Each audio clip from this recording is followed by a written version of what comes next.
बीरबल बच्चा बना। एक दिन बीरबल दरबार में देर से पहुंचा। जब बादशाह ने देरी का कारण पूछा तो वो बोला, मैं क्या करता हुजूर, मेरे बच्चे आज ज़ोर ज़ोर से रोकर कहने लगे कि दरबार में ना जाओ। किसी तरह उन्हें बहुत मुश्किल से समझा पाया कि मेरे दरबार में हाजिर होना कितना ज़रूरी है। इसी में मुझे काफ़ी समय लग गया और इसीलिए मुझे आने में देर हो गई। बादशाह को लगा कि बीरबल बहानेबाजी कर रहा है। बीरबल ने इस उत्तर से बादशाह को तसल्ली नहीं हुई। वे बोले, मैं तुमसे सहमत नहीं हूँ। किसी भी बच्चे को समझाना इतना मुश्किल नहीं जितना तुमने बताया। इसमें इतनी देर तो लग ही नहीं सकती। बीरबल हंसता हुआ बोला, हुजूर, बच्चे को गुस्सा करना या डांटना तो बहुत सरल है, लेकिन किसी बात को विस्तार से समझाना बहुत ही मुश्किल। अकबर बोले, मूर्खों जैसी बात मत करो। मेरे पास कोई भी बच्चा लेकर आओ, मैं तुम्हें दिखाता हूँ कि कितना आसान है ये काम। ठीक है जहाँपनाह, बीरबल बोला, मैं खुद ही बच्चा बन जाता हूँ और वैसे भी व्यवहार करता हूँ। तब आप एक पिता की भांति मुझे संतुष्ट करने की कोशिश करना। फिर बीरबल ने छोटे बच्चे की तरह बर्ताव करना शुरू कर दिया।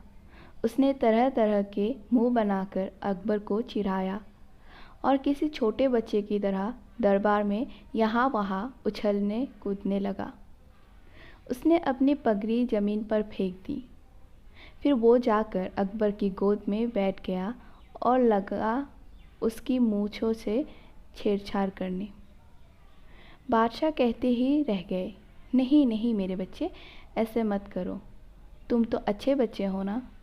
सुनकर बीरबल ने ज़ोर ज़ोर से चिल्लाना शुरू कर दिया।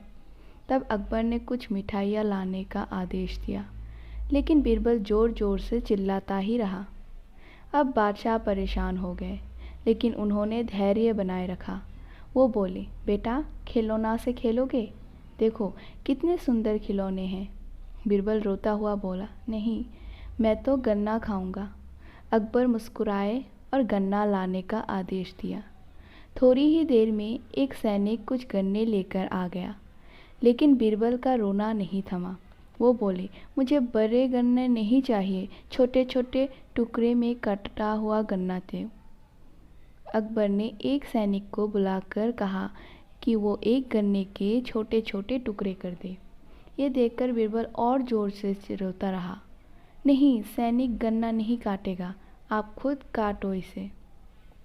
अब बादशाह का मिजाज बिगड़ गया, लेकिन उसके पास गन्ना काटने के अलावा और कोई चारा ना था, और करते भी क्यों, खुद अपने ही बिछाए जाल में फंस गए थे वो।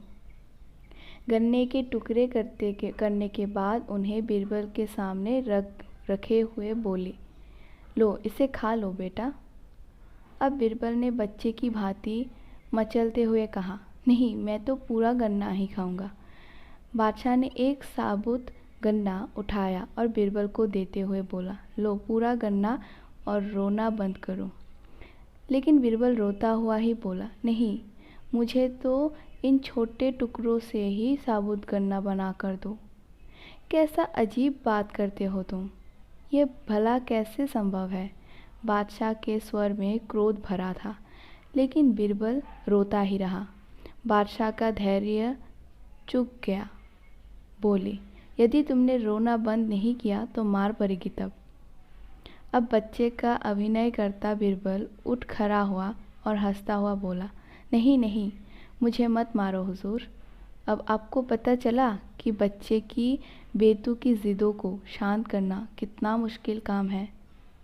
बीरबल की बात से सहमत थे अकबर। बोले, हाँ ठीक कहते हो, रोते चिल्लाते जिद पर अरे बच्चे को संभालना बहुत ही मुश्किल काम है।